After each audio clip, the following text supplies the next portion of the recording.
Hi everyone, in this video I'm going to be talking about being a creative and inventive person. So if you're watching this video, I think you're probably a creative and inventive person as well. And what does it mean to be creative? What does it mean to be inventive? What even is imagination? Being creative is where you can come up with new and interesting ideas, and being inventive is where you can take those ideas and then turn them into a physical thing in the real world. So all of that requires imagination. Easily said, imagination is an image in the mind. Imagination is not limited to just images of the mind. You can have ideas of all kinds of things like music, different kinds of flavors and tastes, or just a different feeling. Having a creative imagination is one of the best things in the world because you're able to imagine anything at all, because your mind is basically limitless and you only have the limitations that you create for yourself. So I'd like to share with you a story about some times that I've been either creative or inventive. Alright, so as soon as I learned about solar panels as a kid from a calculator, you know, the ones that have the little solar panels on them? Well, I started to come up with new ideas. After seeing this calculator, I went up to my classmates and I said, you know what would be cool is if I had a solar panel flashlight. Then my classmates told me that was a dumb idea because you would have to have the sun out to use the flashlight, and then there would already be light, and then you wouldn't need the flashlight. I don't think they really understood everything about batteries, so I explained that the sun would go onto the solar panels, which would charge the batteries, and then you could use your flashlight any day, anytime, whenever you want, because the battery would be charged from the sunlight. So was the solar panel flashlight a good idea? Well, I just looked this up and I found all kinds of solar panel flashlights that we can get today. So obviously I was on the right track because all of these people are making these solar panel flashlights today, and it's obviously a good idea because, you know, flashlights are useful. So moving on from the solar panel flashlight, I have another example for you. As a kid, I would watch Bill Nye the Science Guy. Maybe I still do. So on one of the episodes, Bill Nye is talking about storms and lightning, and it got me thinking, hey, if lightning is electricity and people use electricity for everything, then why isn't anyone harnessing the power of the lightning? Little did I know there was already some people that have tried to harness the power of lightning and do some cool things with it, like Nikola Tesla, but no one has quite been able to harness it in the way that I thought of. Alright, so starting off at the top, there is a lightning rod, and then the lightning rod goes down and branches off into more lightning rods, but then those lightning rods branch off, so it's like a pyramid, kind of like where it keeps branching off and branching off. So hopefully the electricity is divided between all the different cables, and then all of the voltage is divided between all the cables. So after dividing the electricity into many different cables, then you have those cables running into some capacitors, maybe to make for smooth and consistent power flow, because lightning's pretty quick, so you want to store maybe a little bit of it. So from there you're going to have all of the electricity going into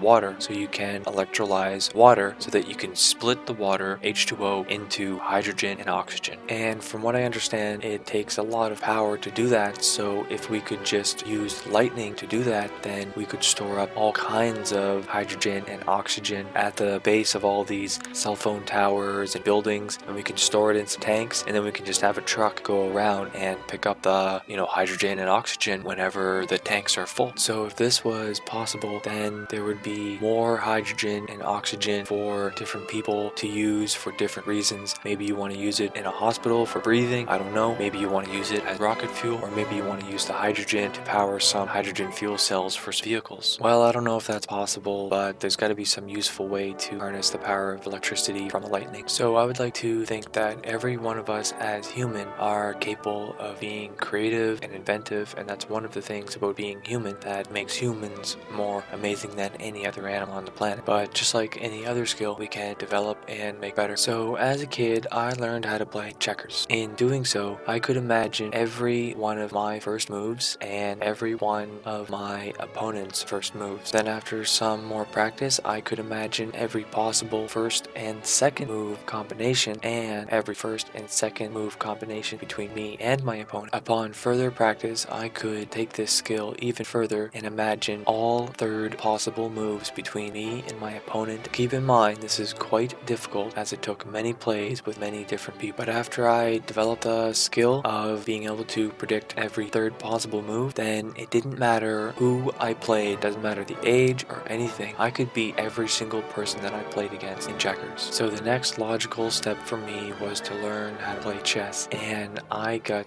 to take this well-developed skill of being able to visualize third possible moves and bring it into the chess game. So once again, I would play a bunch of games and I would develop this skill even further, to the point that when I wasn't playing any games, I still had this skill being able to visualize physical things in different ways, and it didn't matter how small or how big. I could imagine the world being physically different than what it actually currently was. So I ended up applying this skill to different aspects of my life. How could my bedroom be in a better configuration? Well, I had a bedroom with bunk beds, so instead of having the two beds directly on top of each other, I found it was better to have the beds in an L configuration. This way I could jump from the lower bed, bounce up onto the top bed, or I could jump from the top bed down onto the lower bed. Another way that I could apply this skill to my life was when I went to my school classroom. I had a vision to how the whole classroom could be better arranged. So basically this is what the classroom was originally set up like at the beginning of the year, and then I pointed out to my teacher that if we had our desks in groups of 2, then we would have more space for walking around the class. I thought it was pretty cool that the teacher agreed, so we ended up setting all the desks up in the new arrangement, and I just thought it was really cool that the teacher took my suggestion. I didn't stop there. I would use this skill in all different ways. I could use it in big ways or small ways. I could use it to visualize how to rearrange a whole room, or I could use it for carving and molding clay. So something that you might not know about me is that I've always been good at artistically expressing myself through the medium of carving, whether that is clay or soap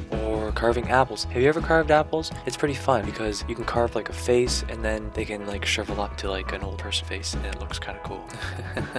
Alright, so there was this one time that my imagination made me stand out like a red spot on a white shirt. In 5th grade, the homeroom teacher was telling everyone about Louis Armstrong seemed to be entirely colorblind, and yet he made the song What a Wonderful World. If you haven't heard the song, then feel free to check it out. I'm sure you can do a Google search and find it, no problem. It's a classic. So in the Louis Armstrong song What a Wonderful World, some of the lyrics say, I see trees of green, red roses too. I see them bloom for me and you, and I think to myself, what a wonderful world. I see skies of blue and clouds of white, the bright blessed day, the dark sacred night. I think to myself, what a wonderful world. The clouds of the rainbow, so pretty in the sky. So for that exercise, the teacher had everyone lay their heads down on their desk and close their eyes while listening to the song. After everyone had a chance to listen to the song, their eyes closed, the teacher instructed everyone to draw what they seen in their minds when the song was being played again a few times. So the class listened to the song maybe a few times while everyone was drawing the pictures, and it's a little funny that almost everyone was drawing the exact same thing. Blue skies with clouds, rainbows, and red roses. I say almost everyone because I was the only one who didn't draw any of those things. What I seen in my mind, and keep in mind that this was pretty close to the end of the school year, so things were heating up. So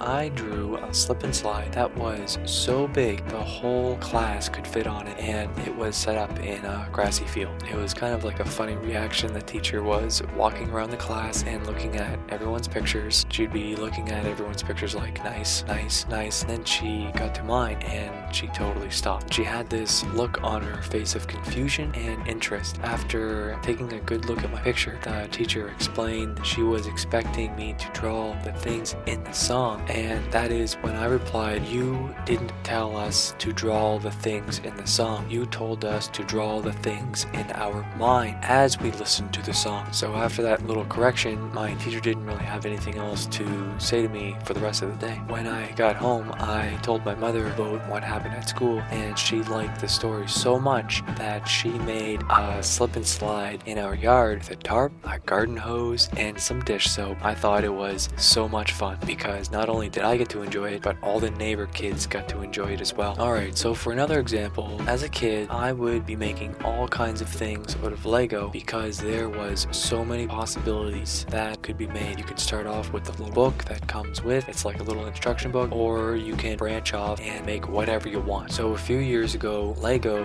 and NASA teamed up for a public contest that was basically building new inventions out of Lego that are aimed at moon and Mars exploration. So I entered a design that was basically a vehicle that was for entering into Mars and landing on the surface. So the design took into account that Mars has an atmosphere that is 100 times thinner than the atmosphere on Earth. So I designed the spacecraft to have 100 times more drag. So basically I was making an umbrella that opens up for entry to increase that drag. So when the astronauts would be on the surface, they could use it as kind of like a patio, and when they launch off the surface, then they leave it behind to reduce that launch weight. And guess what? I did really good. I got third out of thousands of contestants. I thought that was totally awesome. And the grand prize went to someone that made a more visually appealing entry. And it totally was more visually appealing. And it was kind of like the Orion spacecraft with solar panels. It was really smooth and had the solar panels, and it looked pretty nice. I agree. But I think mine was better for functionality. But now that I think about it, I think you could probably do the same thing with some parachutes. So a couple years after the whole contest with Lego and NASA concluded, I looked on the internet and I found something interesting. Now keep in mind that I came up with my design, completely new idea, and it was completely independent of other sources, and I wasn't ripping anyone else's idea off. I was trying really hard to become like a completely original new idea that no one's ever seen before. I found this spacecraft that is designed to increase the drag, and it's on a re-entry vehicle, so it's with inflatable instead of a umbrella style. But I think that's really cool because it also would serve as a flotation device if you're going to land in the ocean or something like that. So I think that's a really great design, but it's the same concept. That's what I'm trying to get at here, is that I was on the right track to making a good design, and it was on same concept of having the increased of drag. So obviously increasing drag is a good way to land because you can slow yourself quite a bit if you have more drag. So it's totally cool that my design wasn't the grand prize winner. I just had fun making a new design, and it was a nice little challenge. And if my design somehow inspired other people to make new technologies, then that's totally cool. So I just want everyone to remember that we can all be creative if we give ourselves enough time to practice, grow our skills. After practicing, you can come up with bigger and better ideas, and if you really like your ideas, then you can turn those ideas into inventions and create something the world has never seen before. So if it takes a little longer than you first thought, then that's alright, because as long as you're putting in some time and effort moving forward towards your goal, then that means you're still making progress. So until next time, never stop exploring, because you don't always know what you're gonna find.